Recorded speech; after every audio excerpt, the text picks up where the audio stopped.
Yep. What are you looking to put it on? 270. 270.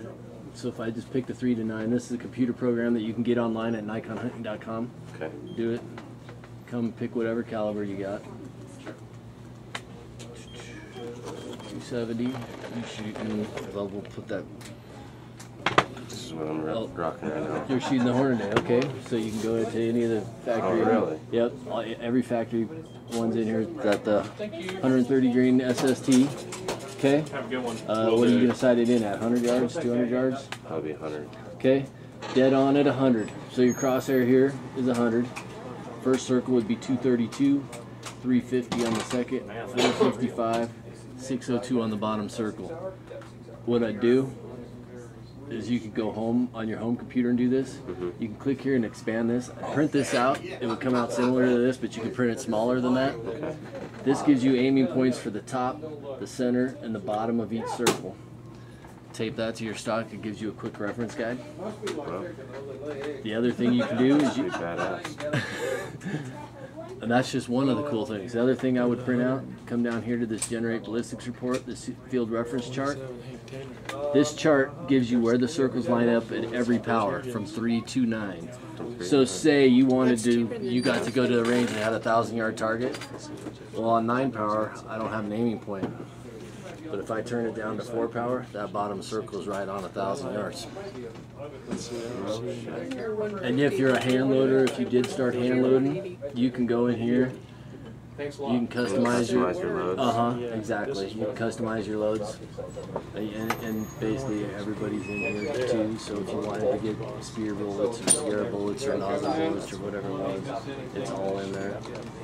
You can change the atmospheric conditions. I have in here 8,000 kind of a hunting altitude here in Colorado. Here you go, sir. You can put in a crosswind.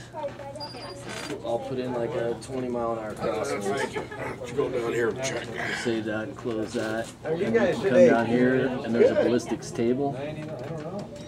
There's a ballistics table, and let's just say at with that load that we had on there at 500 yards, you'd have 2 feet of wind drift with a 20-mile-an-hour crosswind. At 200 yards?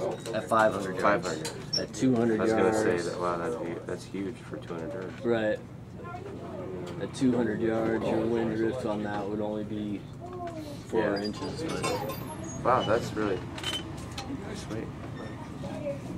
And this is on NikonHunting.com. Nikon. Yep, and there'll be a link right there. I spend like a lot spot of time on Nikon photography. Yeah. This is just on the NikonHunting.com site. Like you could do that. I've got this sticker here. This is your 270 with 130 grain. SST. Well, let's hand you some. No, you just stay right there. That'll be fine. Yeah. That would be fine. Thank you, Jerry. The other thing you could do is if you wanted to sight it in at 200 yards, say you could only shoot it at 100 yards, but you wanted to sight it in at 200, it'll change your aiming points, obviously, and it will tell you, okay, I sighted in 1.32 inches high at 100 yards for your 200 yard zero. And then that almost lines up better for you. You almost get exactly 3, 4, 5, and 650.